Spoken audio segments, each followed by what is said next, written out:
Il-ħamis iddaħħlu l-applikazzjonijiet tal-permessi biex isir l-iżvilupp ta' pipeline tal-gas bejn Dellimara, Malta u Ġella fl-Italja. L-applikazzjoni saret quddiem l-Awtorità tal-Ippjanar f'Pajjiżna u l-Ministeru tal-Ekonomija fl-Italja.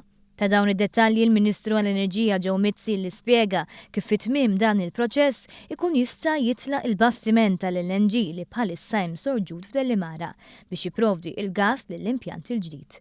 Mizzi tenna li hemm bosta vantaġġi b'dan il-proġett. Diversi konnessjonijiet possibilità li ġib il-gas.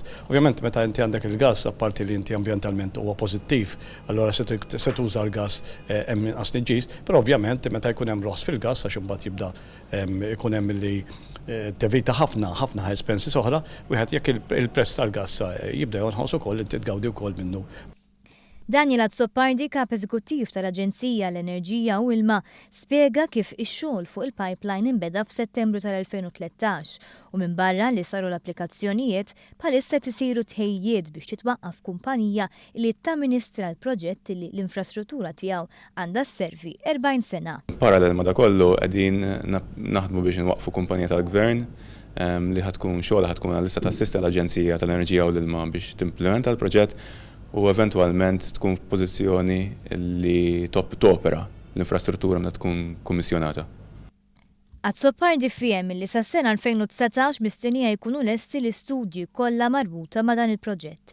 Biex sas-sena 2020 mistennija jinħarġu tenders marbuta mal-bini u l-iżvilupp tal-pipeline biex imbagħad mistenni jkun lest sas-sena 2024. Azzopardi fakkar li dan hu proġett li għandu wkoll it-timbru tal-Kummissjoni Ewropea. L-Unjoni Ewropea bħala proġett ta' interess komuni li tfisser li huwa importanti għal Malta daqskemm huwa l-Unjoni Ewropea minħabba li jimla gap biex nassiguraw li l-network Ewropew ikun well connected, well interconnected, ħadd ma jibqa' iżolat.